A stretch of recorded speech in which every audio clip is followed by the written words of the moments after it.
अस्सलाम वालेकुम dear students. अभी हम सेकंड टॉपिक को डिस्कस करेंगे, सीरीज़ कम्बिनेशन। इससे पहले हम डिस्कस कर चुके हैं पैरेलल कम्बिनेशन ऑफ रेजिस्टेंस का टॉपिक हमने डिस्कस करना है।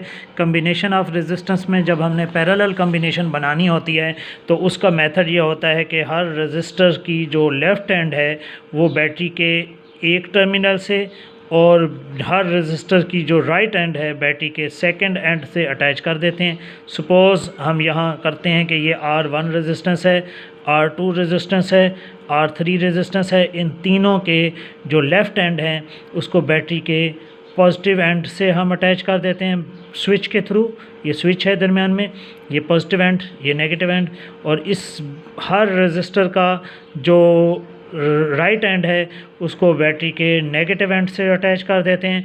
तो ये जो कम्बिनेशन हमारी इस तरह की कम्बिनेशन बनती है इसको हम पैरेलल कम्बिनेशन ऑफ रेजिस्टेंस कहते हैं।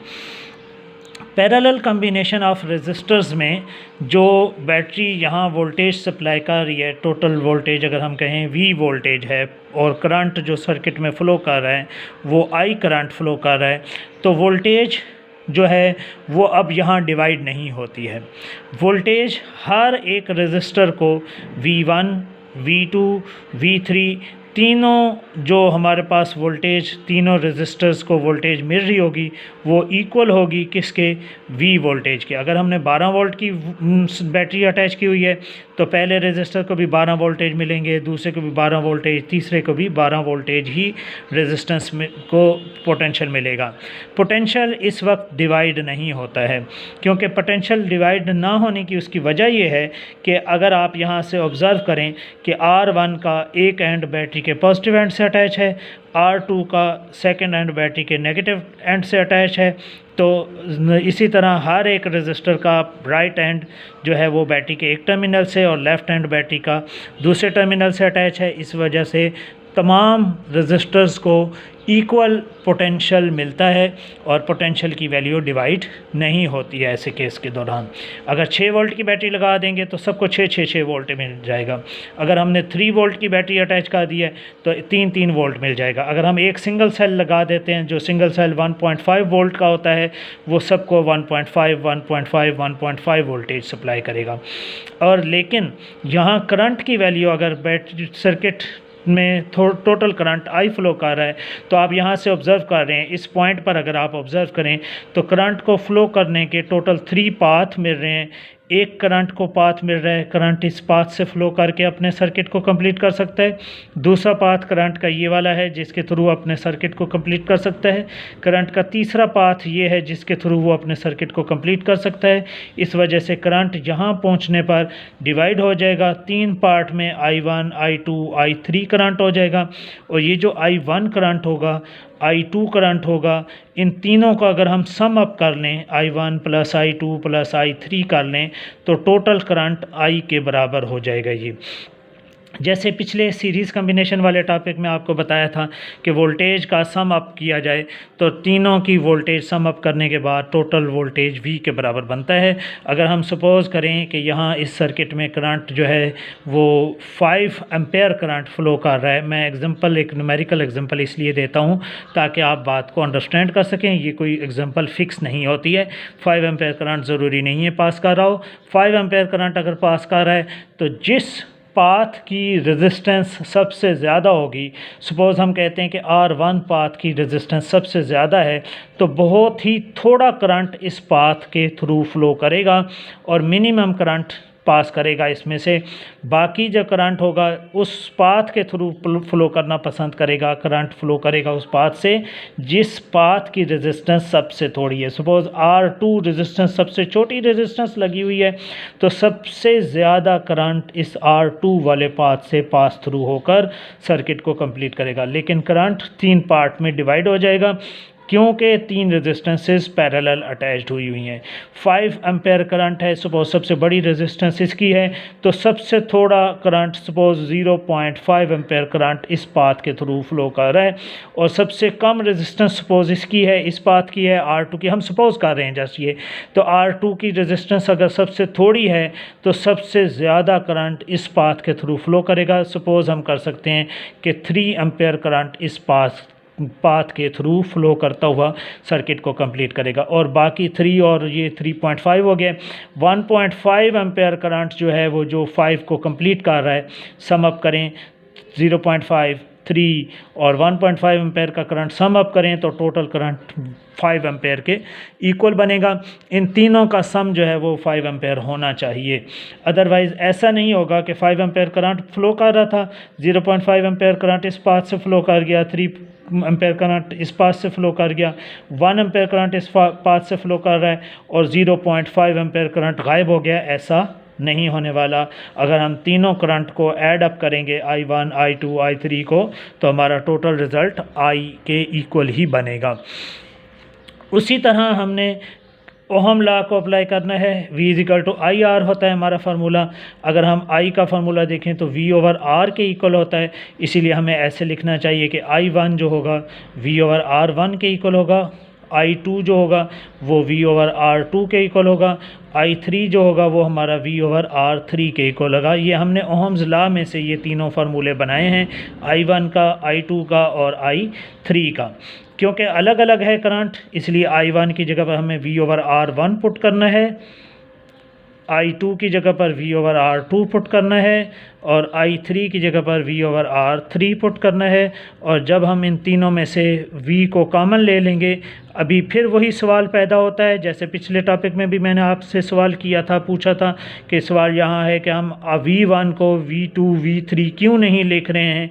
उसकी वजह है कि हमें पता है कि पैरेलल कॉम्बिनेशन में वोल्टेज क्योंकि डिवाइड नहीं होती है, V1, V2, V3 सारे V के इक्वल होते हैं, तो नया नाम V1, V2, V3 देने की ज़रूरत नहीं है। हम कहेंगे कि टोटल पोटेंशियल V फ्लो कर रहा है, इस वजह से VR1 वाले सर्किट में भी हमने V लिखा है, I2 जो करंट फ्लो कर रहा था उसमें भी हमने V लिखा है, I3 वाले में भी V लिखा है और V को हमने कॉमन ले लिया है। V को अगर हम कॉमन को यहाँ लेकर आएँ, डिवाइड करें तो 1/R1 + 1/R2 + 1/R3 हमारे पास बच जाएगा।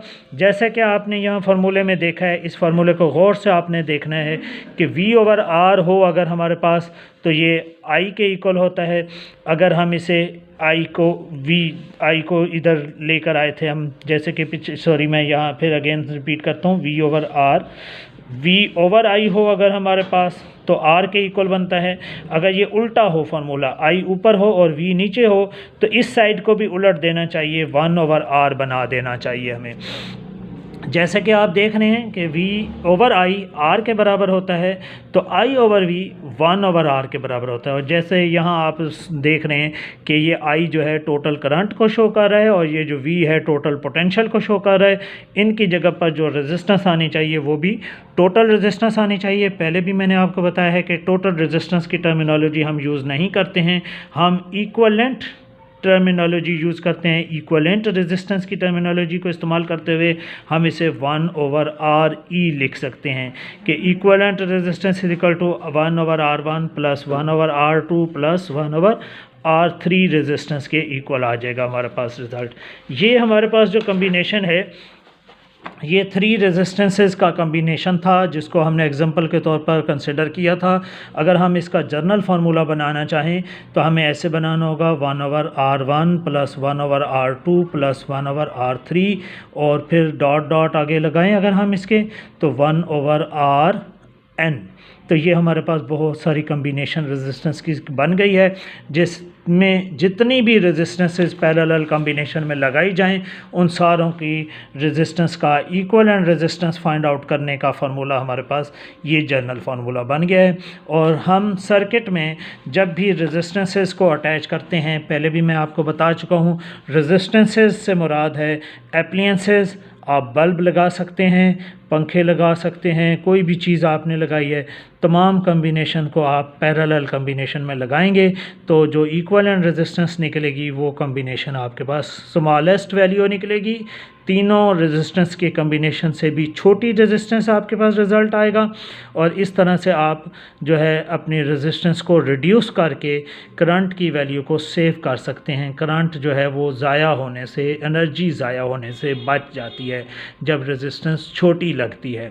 तो हम जब अपने घर में सर्किट अटैच करते हैं, हम फ़ैन अटैच करते हैं, बल्ब अटैच करते हैं, या हम घर में इस्त्री लगाते हैं, घर में फ्रिज लगाया होता है, घर में एसी लगे होते हैं, ये तमाम एप्लीएंसेस के जो सर्किट हम घर में बनाते हैं वो सारे पैरेलल कम्बिनेशन से लगाए जाते हैं ताकि रेजिस्टेंस कम हो जाए।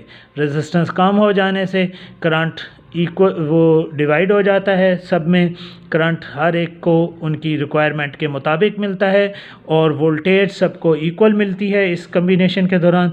और यही एडवांटेजेस यहाँ आपकी बुक में पेज नंबर 103 आप देख रहे हैं। यहाँ आप देख सकते हैं कि एडवांटेजेस लिखे हुए हैं। पैरेलल कम्बिनेशन का फ़ायदा क्या है हमें, वो एक तो पैरेलल कम्बिनेशन का फ़ायदा ये है कि each device in the circuit receive the full battery voltage. Voltage divide नहीं होती पैरेलल में, तो वोल्टेज सबको बराबर मिलती है, ये एक फ़ायदा है। दूसरा, each resistance in the circuit में बी टर्न्ड ऑफ इंडिपेंडेंटली, कि हर एक सर्किट में हर एक जो एप्लियंस लगा हुआ है, डिवाइस लगा हुआ है, वो इंडिपेंडेंटली आप उसे स्विच ऑफ या स्विच ऑन कर सकते हैं। जैसे कि यहाँ सर्किट में आप देख रहे हैं कि हर एक सर्किट का जो है कम्बिनेशन सर्किट कंप्लीट हो रहा है बैटरी के साथ। अगर सपोज़ हम इसको कट ऑफ कर देते हैं, इस दरमियान वाले रेजिस्टेंस को कट ऑफ कर देते हैं, तब भी क्या होगा, कट ऑफ करने के बावजूद करंट को फ्लो करने के दो पाथ अभी भी मिल रहे हैं। R1 के थ्रू भी करंट फ्लो कर सकता है, R3 के थ्रू भी करंट फ्लो कर सकता है, और इस तरह करंट जो है दोनों इन सर्किट्स को ऑन रख सकता है। लेकिन जब हम सीरीज़ कम्बिनेशन में ऐसा करते हैं, सपोज़ हम किसी भी एक रेजिस्टेंस को कट ऑफ कर देते हैं, इस रेजिस्टेंस को हम कट ऑफ कर देते हैं, तो क्या होगा कि करंट का जो पाथ है वो डिस्टर्ब हो गया है। अब ये सर्किट दरमियान में से कट ऑफ हो गया है, तो करंट फ्लो नहीं करेगा, क्योंकि करंट को फ्लो करने के लिए एक क्लोज लूप चाहिए होती है, करंट फ्लो करना बंद हो जाएगा। एक सर्किट में एक बल्ब, सपोज़ हमने यहाँ बल्ब लगाए हुए हैं, एक भी बल्ब अगर फ्यूज़ हो जाता है सपोज़, या एक बल्ब ख़राब हो जाता है हमारा कोई, तो वो दूसरे सर्किट भी उसी के साथ फ़ौरन ऑफ हो जाएंगे। लेकिन पैरेलल कम्बिनेशन में ऐसा नहीं होता। ये बड़े एडवांटेजेस हैं दो, जिनकी वजह से हम पैरेलल कम्बिनेशन घर में यूज़ करते हैं। और इस तरह current without stopping the current flowing the other devices in the circuit, this principle is used in the household wiring. घर में जो वायरिंग हम यूज़ करते हैं उसमें यही कम्बिनेशन का इस्तेमाल किया जाता है। यहाँ एक छोटी सी और एग्जांपल दी गई है, वो आपकी बुक में आप इसको खुद अंडरस्टैंड कर सकते हैं। यहाँ आप देख रहे हैं 2 रेजिस्टेंसेज हैं, 2 ओहम है, 3 ओहम है, 6 ओहम की रेजिस्टेंस है, 3 रेजिस्टेंसेज लगी हुई हैं, 6 वोल्ट की बैटरी लगी हुई है, और वो कह रहा है find out the equivalent resistance, current passes through each resistance, total current in the circuit, और टोटल करंट कितना पास करेगा वो भी फाइंड आउट करना है। तो हम यहाँ लिखेंगे इक्विवेलेंट रेजिस्टेंस फाइंड आउट करनी है, 1/RE, 1/R1, 1/R2, 1/R3, ये फार्मूला यूज़ करेंगे। ये वैल्यू है हमारे पास R1 की, R2 की, R3 की, इन वैल्यूज़ को हम यहाँ पुट करेंगे। एलसीएम लेकर आप इनको सॉल्व कर सकते हैं। 1/2 + 1/3 1/6 आप इनका एलसीएम लेंगे। एलसीएम लेने के बाद आप इनको, ये इसने यहाँ 1 ओहम को रेजिस्टेंस को कॉमन लिया हुआ है, ये कोई ज़रूरी नहीं है आप यहाँ रेजिस्टेंस ओहम ना लिखें, तब भी कोई फ़र्क नहीं पड़ता। 1/2 + 1/3 + 1/6 को आप ऐड करने के लिए एलसीएम लें। 6 एलसीएम आएगा। 6 के बाद मैं यहाँ सॉल्व कर देता हूँ। 6 एलसीएम आएगा, 2 3 6 होता है, 3 1 3 आप लिखेंगे ऊपर, 3 2 6 होता है, 2 1 2 आएगा ऊपर, फिर 6 1 6 होता है, 1 आएगा ऊपर। तो इनको जब आप सम करेंगे तो ये 6/6 कट करके 1 ओहम रेजिस्टेंस निकल आएगी, यानी इक्विवेलेंट रेजिस्टेंस आपके पास 1 ओहम निकल आई है। इसी तरह आप यहाँ लिखेंगे if this value is smaller than the lowest value. आप देख रहे हैं 3 रेजिस्टेंसेस लगी हुई थी, एक 2 ओहम की थी, एक 3 ओहम की थी, एक 6 ओहम की थी, लेकिन जो हमारे पास इक्विवेलेंट रेजिस्टेंस निकली है, इन तीनों कम्बिनेशन से भी छोटी ओहम वाली रेजिस्टेंस हमारे पास इक्विवेलेंट फॉर्म में निकली है। कि इस फॉर्म से कम्बिनेशन से सबसे बड़ा फ़ायदा यह है कि रेजिस्टेंस जो कम्बिनेशन ऑफ द सर्किट की कम्बिनेशन से बनने वाली रेजिस्टेंस होती है, वो सबसे छोटी रेजिस्टेंस से भी लीस्ट वैल्यू आ जाती है। ये सबसे बड़ा एडवांटेज इसमें ये भी है। In parallel combination potential across the each resistance will be same, हर एक को इक्वल वोल्टेज मिलेगी। अगर 6 वोल्ट की बैटरी लगी हुई है तो सबको 6 वोल्ट मिलने, अगर 12 वोल्ट की बैटरी होती तो सबको 12 वोल्टेज मिलते। और यहाँ करंट हर एक रेजिस्टर का फाइंड आउट करना है, I1 फाइंड आउट करना है तो वो हम फाइंड आउट करेंगे V/R1 के फार्मूले से, I2 फाइंड करना है तो V/R2 के फार्मूले से, और I3 फाइंड आउट करना है तो V/R3 के फार्मूले से फाइंड आउट करेंगे।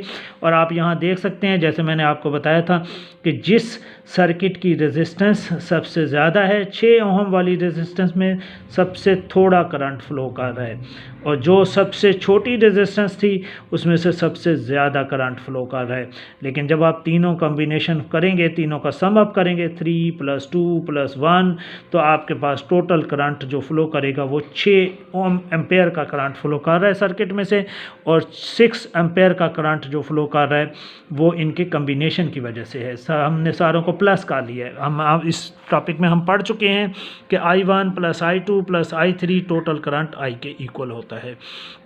डियर स्टूडेंट्स, आप ये 2 एग्जाम्पल को भी याद करें, सीरीज़ एंड पैरेलल कॉम्बिनेशन की वीडियोस को अच्छी तरह से देखें और अंडरस्टैंड करें। अगर आपको कहीं प्रॉब्लम है तो आप मुझसे अगेन डिस्कस कर सकते हैं। शुक्रिया, अल्लाह हाफिज़।